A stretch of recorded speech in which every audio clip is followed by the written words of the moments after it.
नमस्कार दोस्तों, मैं मुकेश सिंह परिहार आपका हार्दिक स्वागत करता हूं स्टडी विद एमआर क्लासेस पर। जैसा कि आपको बताया गया है कि एसएससी जीडी की पीवाईक्यू सीरीज चलाई जा रही है और उसी क्रम में ये रीजनिंग का अगला वीडियो। आइए दोस्तों, हम देखते हैं पहला क्वेश्चन आपसे कागज कटिंग फोल्डर का क्वेश्चन है। तो अगर हम देखेंगे तो ये वाली आकृति जब इस तरफ आएगी तो इसमें इस तरीके से ये एक इस तरफ बन जाएगा, ठीक है। और ये वाली आकृति सॉरी इस तरफ तो नहीं जाएगा, ये वाली आकृति जो रहेगी हाँ इसके पास ऐसे बन जाएगा और नीचे भी एक कटिंग ऐसी जाएगी और एक कटिंग ऐसे इस तरीके से, क्योंकि जब ये नीचे लौटेगा तो हम देखेंगे तो ना तो ऐसी कोई आकृति बनेगी और ना ही ऐसी कोई आकृति, ये दोनों फिक्स है। अगर हम देखें ये आकृति पलट कर यहाँ जाएगी और जब देखेंगे तो स्टार कहाँ पर आएगा, स्टार ये यहाँ पर आएगा, ये स्टार इससे जुड़ेगा, ठीक है, एक स्टार इससे जुड़ेगा। तो ये जो आकृति है लेकिन इसमें स्टार जुड़े नहीं है इसलिए ये गलत। तो इसका जो आंसर होगा पहला ऑप्शन राइट हो जाएगा। इसका जो आंसर होगा पहला ऑप्शन। अगले क्वेश्चन पे 9, 17,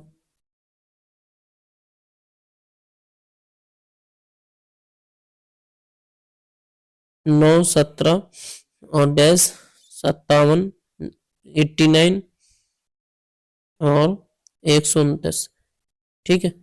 अगर हम देखें तो यहाँ से कितने का गैप आ रहा है, 8 का।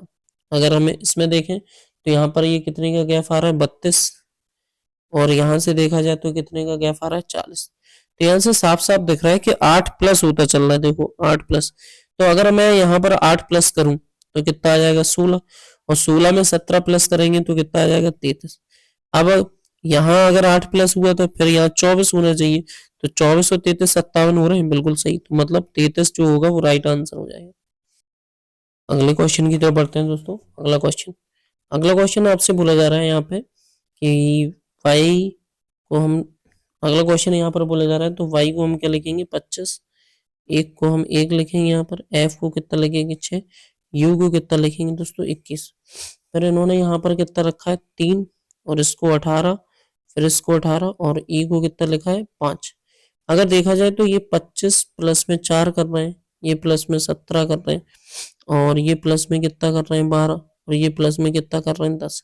अगर यही कॉम्बिनेशन इसका है तो सही है, क्योंकि देखो अगर यहीं पर चेक कर लो के कितना है, 11, 11 और 4 15 सही है। जेड कितना है, 26, 26 और क्यू तो 26 और 26 में 17 जोड़ोगे तो ये हो जाएगा 7, 4, 13, तो 17, ठीक है, क्यू मतलब 17 सही है। पी पी से आप बी में जा रहे हो तो पी से बी मतलब 12 जोड़ो तो पी 16 और 12 कितने होते हैं, 28, 28 मतलब बी पे बिल्कुल सही जा रहे हैं। तो ये वाला कॉम्बिनेशन चलेगा। तो अब यहाँ से जैसे 4 प्लस करोगे तो जी पे पहुंच जाओगे, यहाँ से जैसे ही 17 प्लस करोगे तो ये कितना पहुंच जाओगे आप, 35, 35 मतलब 26 और 26 तो कितना जाता है, 9 जाता है, तो 9 मतलब आई, तो जी के बाद कितना आ जाएगा, आई, ठीक है, और जी आई एक ही ऑप्शन है, यही हो जाएगा राइट आंसर। अगले क्वेश्चन पे बढ़ते हैं। अगला क्वेश्चन हमें इसमें चेक करना है। तो अगर हम जैसे 128 है, 128 माइनस में 8 प्लस में 96 और इंटू में हमें यहाँ 16 कर लें और डिवाइड में कितना कर दें हम, 20। पहला ऑप्शन चेक कर रहे हैं, ठीक है। तो ये बिल्कुल नहीं, 20 का भाग 19 में जाएगा नहीं, तो इसलिए पहला ऑप्शन वैसे ही गलत है। दूसरे ऑप्शन में देखो प्लस की जगह क्या करना है, डिवाइड, तो 96 का भाग 8 में जाएगा नहीं, इसलिए ये गलत है। माइनस और इंटू को चेंज करेंगे, माइनस और इंटू को, तो जब आप माइनस और इंटू को चेंज करोगे तो 128 इंटू 8 करोगे, प्लस में 96 करोगे, डिवाइड में 16 और इंटू की जगह माइनस। तो आप खुद सोचे 128 का इंटू 8 से होगा, फिर क्या आप 16 ला पाओगे, नहीं। तो इसलिए हम चौथे ऑप्शन पे जाते हैं।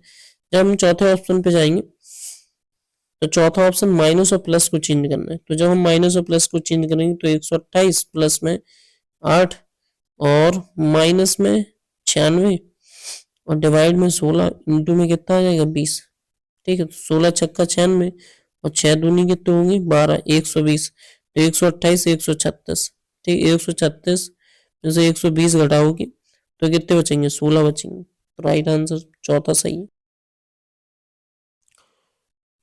तो अगले क्वेश्चन की तरफ बढ़ते हैं दोस्तों। अगला क्वेश्चन है ना बहुत खतरनाक और अच्छा क्वेश्चन है। इसमें ये बोला जा रहा है कि KLMNO उत्तर की ओर मुख करके बैठे हैं पंक्ति 1 में, ठीक है, KLMNO, और FGHIJ दक्षिण की ओर मुख करके बैठे हैं, ठीक है।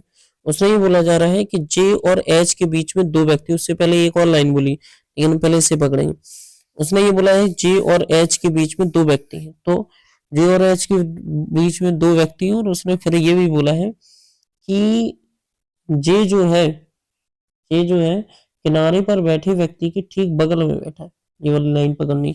तो या तो जे यहाँ बैठेगा या जे यहाँ, क्योंकि किनारे वाले बगल में बैठा है। तो मान लेता हूँ मैं जे को यहाँ बैठा होता हूँ थोड़ी देर के लिए, ठीक है। तो यहाँ मैं जे रब कर देता हूँ। अब जे और एच के बीच में दो व्यक्ति है, तो एच कहाँ बैठ जाएगा, एच बैठेगा यहाँ। इतनी सी बात समझ में आई। आगे बोला जा रहा है एन का जो मुख है ना जे के बगल में बैठे व्यक्ति की ओर है। अब जे के बगल में बैठा व्यक्ति, तो जे के बगल में बैठा व्यक्ति ये भी है और ये भी है, तो एन यहाँ भी आ सकता है और एन यहाँ भी आ सकता है। लेकिन उसने आगे लाइन में बोला है कि एन किसी भी किनारे पर नहीं बैठता है, तो एन यही आएगा, ठीक है। आगे ये भी बोला जाता था, आगे ये भी बोला जा रहा है कि एन के बाईं ओर दूसरे स्थान पर एल है, तो ये एल आ गया, ठीक है। अब आगे क्या है, उसने ये बोला है कि आई जो है पंक्ति के ठीक मध्य में बैठता है। आई जो है ना पंक्ति के ठीक मध्य में बैठता है, तो आई जो है वो पंक्ति के ठीक मध्य में बैठता है, तो आई कहाँ आएगा, आई यहाँ आएगा, ठीक है। आई यहाँ बैठ गया, आई है ना ठीक पंक्ति के मध्य में बैठा है। अब उसने आगे फिर बोला है कि जी किसी भी किनारे पर नहीं है, तो जी ना तो यहाँ होगा और जी ना तो यहाँ होगा, तो जी फिर बैठा कहाँ होगा, यहाँ। अब आगे बढ़ना भी नहीं है, उसने ये बोला था जी और जी के बीच में कितने व्यक्ति हैं, तो जी और जी के बीच में केवल एक व्यक्ति, तो ये राइट हो जाएगा आंसर। अगले क्वेश्चन पे बढ़ते हैं। विस्तार जो संबंध फैलाव से, वही संबंध संकुंचन का किससे है, सिकुड़न से। अगले क्वेश्चन पे बढ़ते हैं। अगला क्वेश्चन आपसे ये बोला जा रहा है कि बल्ला का क्रिकेट से संबंध है, तो रैकेट का किससे संबंध है, टेनिस से। अगले क्वेश्चन में बोला जा रहा है कि एक निश्चित कूटभाषा फॉर्म को 25 लिखा जाता है, तो फॉर्म की वैल्यू कितनी होती है, 6, ओ 15, आर कितना है 18, एम कितना है 13। तो जब हम इसे जोड़ेंगे तो कितना आ रहा है, ये 52। जोड़ने पर जो आंसर आ रहा है वो कितना आ रहा है, 52। तो इसको पलट के लिख दिया है इन्होंने 25। उसी तरीके से जब हम इसे जोड़ेंगे तो एस को 19 लिखा जाता है, यू को 21, आई को 9 और टी को 20। जब हम इसे सबको जोड़ेंगे तो कितना आ रहा है 69। तो इसको पलट कर उन्होंने क्या लिख दिया 9 से। तो आर की वैल्यू 18, आई की वैल्यू 9, एन की वैल्यू 14 और जी की वैल्यू 7। जब तुम जोड़ोगे 9 8 17 27, 27 और 14 41, और 41 और 7 48, ठीक है। तो 48 को पलट के लिखोगे तो कितना आ जाएगा 84। तो राइट आंसर जो होगा वो कौन सा हो जाएगा, 84 हो जाएगा। अगले क्वेश्चन पे बढ़ते हैं। अगला क्वेश्चन है 4, 9, 17 और 35, फिर उसके बाद 139। तो 4 दूनी 8 प्लस में 1, 9 दूनी 18 माइनस में 1, 17 दूनी 34 प्लस में 1, तो 35 दूनी 70 माइनस में 1, तो कितना आना चाहिए आंसर 69। तो राइट आंसर 69 हो जाएगा। अगले क्वेश्चन पे देखो, ये जो तीर था ये ऐसे आ गया, अब ये ऐसे आ गया, तो अब जो तीर होगा वो ऐसे होगा, तो ना तो ये सही होगा ना ये सही होगा, और ये दोनों सही होंगे। लेकिन अगर मैं ब्लैक डॉट की बात करूं तो पहले ब्लैक डॉट यहाँ था ये वाला, ठीक है। एक मिनट, पहले ये जो ब्लैक डॉट था पहले ये यहाँ था ये, अब फिर यहाँ आया, फिर उसके बाद अब ये यहाँ आ गया। अब जो ब्लैक डॉट आएगा वो यहाँ पर आएगा ऐसे, यहाँ पे ये यहाँ पे, ठीक है। तो न यहाँ पे ब्लैक डॉट है नहीं है, ये गलत हो जाएगा, तो राइट आंसर हो जाएगा 3rd। अगले क्वेश्चन पे बढ़ते हैं। अगला क्वेश्चन आपसे ये बोला जा रहा है सभी पानी स्याही है, ठीक है। वाटर स्याही को मैं एस से इंडिकेट करता हूँ, तो ये 100 और ये कितना है 50। सभी गोंद, तो ये जी, ये 100, ये 100 और ये स्याही को किससे करेंगे 50 से। फिर उसने बोला है सभी स्याही मतलब 100 और पेन को पी से। अब देखो सभी गोंद पेन है, तो गोंद को जी से किया, सभी गोंद क्या है पेन है, ठीक है। इससे ये मिल जाएगा, ठीक है। तो ये वाला बिल्कुल सही है। सभी पेन पानी है, सभी जो पेन है सभी पेन, तो पेन की, अच्छा एक मिनट, पेन की वैल्यू ऑब्जेक्ट हमेशा 50 ही होगा। पेन की वैल्यू आप है ना 100 नहीं ले सकते, यहाँ 50 है तो 100 नहीं आएगी, इसलिए ये गलत हो जाएगा। कुछ पेन, हाँ ये सही है, और ये राइट हो जाएगा आंसर। ठीक है, तो केवल तीसरा अनुसरण करता है। अगला क्वेश्चन हमें देखना है कि इनमें से कौन सा समीकरण संतुलित करेगा। जैसे कि पहला क्वेश्चन हम देखते हैं, 64 बराबर में 140 डिवाइड में 2 माइनस में 4 और प्लस में कितना आ जाएगा 10। तो ये करोगे तो कितना आ जाएगा 60 और माइनस में 4 प्लस में 10। ठीक है, तो ये कितना आ रहा है 66 आ रहा है। पहला ऑप्शन गलत, दूसरा देखो। तो 64 बराबर में 140 डिवाइड में 2 प्लस में 4 और माइनस में कितना आ जाएगा 10। तो ये कितना आ जाएगा 70 प्लस में 4 माइनस में कितना आ जाएगा 10। तो 60 भाई इसे घटाओगे आप क्या बचेगा 60, 60 और 4 कितने 64। तो ये वाला राइट हो जाएगा आंसर। अगले क्वेश्चन पे पढ़ते हैं। अगला क्वेश्चन इससे पलटकर हमें देखना है। तो सबसे पहले स्टार्टिंग इससे होगी ई से, ई लेकिन पलट कर कैसे दिखेगा ऐसा। ठीक है, आर कैसा दिखेगा ऐसा। ठीक है, आर ए सही है, ये पहला ऑप्शन चेक कर लेते हैं कहाँ गलती है फिर। ठीक है, आर के बाद 6 ये सही है। ठीक है, और उसके बाद 3 सही है, लेकिन उसके बाद क्या आना चाहिए 3 के बाद 4 आना चाहिए, यहाँ 7 है तो इसलिए ये ऑप्शन गलत है। 3 4 ये सही है, तो ये सही है यहाँ ए। ठीक है, ई आर ए, ये जो 6 है ना ये 6 गलत लिखा है, ये नीचे की तरफ है इसलिए ये ऑप्शन गलत है। ये इसमें यहाँ तक सब सही है, इसमें अगर गलती देखोगे तो 4 2 सही है यहाँ, ये इसमें 8 आ गया इसलिए ये गलत है। तो थर्ड ऑप्शन राइट हो जाएगा। अगले क्वेश्चन पे देखो, अगर हम अगले क्वेश्चन पे देखेंगे तो एम एम ए, सबसे पहले M A S M A R. ठीक है, तो एम ए आर, ठीक है, तो आर पहले आएगा, आर के बाद टी, टी के बाद यहाँ एच पहले आ रहा है, तो 5, 5 के बाद फिर आएगा 3, तो 5 3 फिर उसके बाद आ जाएगा 2, तो 5 3 2 एक ही ऑप्शन में दूसरा, ये सही हो गया। अगले क्वेश्चन पे पढ़ते हैं। 8 व्यक्ति हैं एक सीधी पंक्ति में, इस तरीके से 8 पंक्ति हम कर लेते हैं। इसमें भी थोड़ा सा हमें समझ के चलना है। 4 और 4 4 3 7, एक मिनट,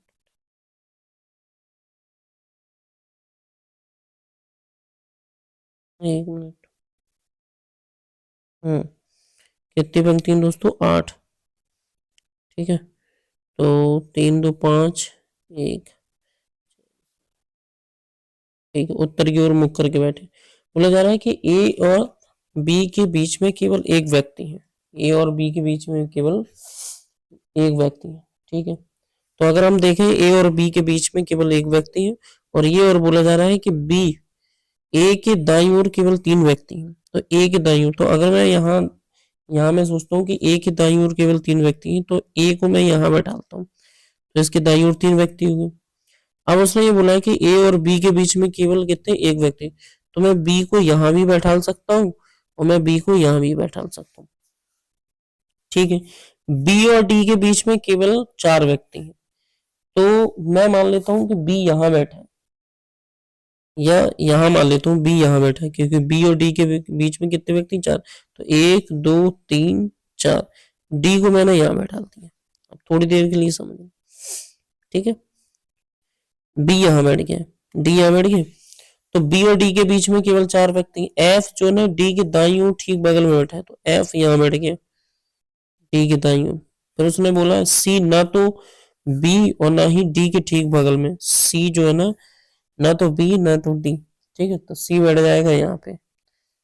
आगे बोला जा रहा है ई जो है ना वो जी के दाईं ओर दूसरे स्थान पर, ई जो है ना वो जी के दाईं ओर कहाँ है दूसरे स्थान पर, इस तरीके से।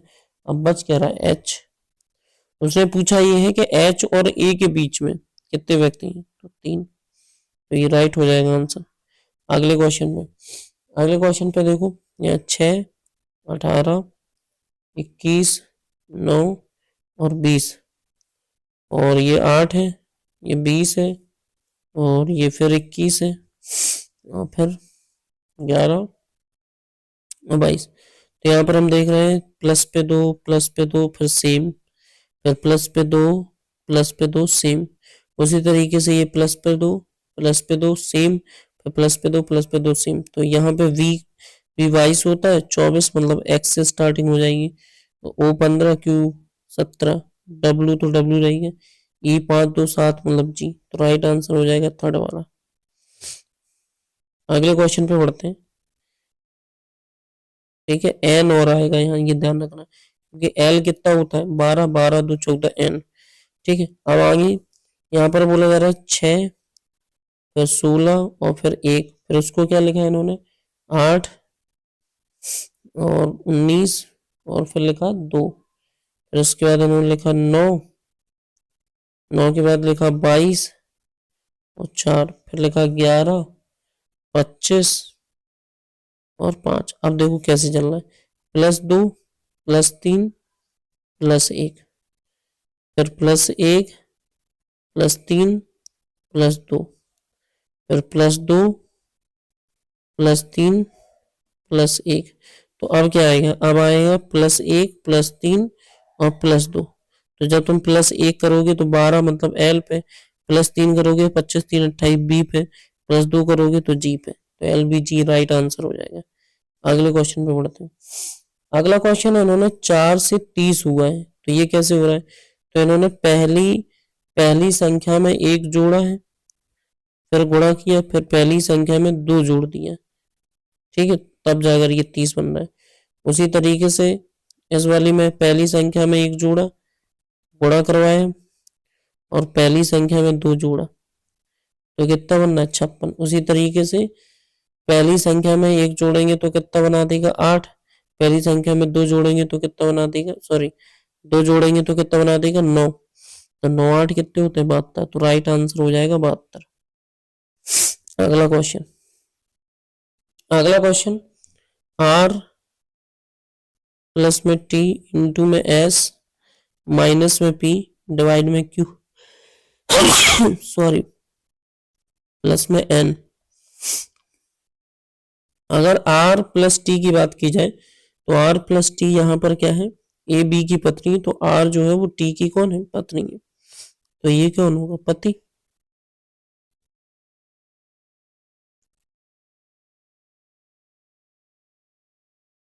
अगर यहाँ पर देखा जाए टी इंटू एस, तो ए बी का भाई है, तो टी जो है वो एस का कौन है, भाई है। अगर एस माइनस पी की बात की जाए तो ए बी का पति है, तो एस कौन है, पति है, पी का पति है, तो ये कौन है, पत्नी है। डिवाइड की अगर बात की जाए तो ए बी की माता है, तो पी जो है ना क्यू की माता है, पी जो है ना क्यू की कौन है, माता है। ठीक है, पी जो है ना वो क्यू की माता है। क्यू प्लस एन की बात की जाए तो ए बी की पत्नी, तो क्यू जो है ना एन की पत्नी, तो एन क्या होगा, इसका पति होगा। अब देखो यहाँ से हमें ये बताना है कि कौन सा कथन सही नहीं है। पहला ले लेते हैं, क्यू टी की माता है, वो ये बोला क्यू जो है ना टी की माता है। देखना, ये इसकी माता हो गई, ये ये इसका पति है और ये इसका भाई है, तो वो तो पत्नी की माता हुई। ठीक है, तो टी की माता तो हो ही नहीं सकती, इसलिए ये पहले ही ऑप्शन गलत है। यही बताना कौन सा कथन सही नहीं, राइट आंसर यही हो जाएगा। अगले क्वेश्चन पर बढ़ते हैं। अगला क्वेश्चन देखो, इस प्रकार की आकृति बिल्कुल भी नहीं है, इसलिए ये गलत। और ऐसी भी आकृति नहीं है क्योंकि ये घूम के आ रही है, ये भी गलत। ऐसी कोई आकृति नहीं है, ये भी गलत, इसलिए जो राइट आंसर हो जाएगा वो चौथा हो जाएगा। धन्यवाद दोस्तों, अगर आपको कोई दिक्कत है तो आप कमेंट कर सकते हैं।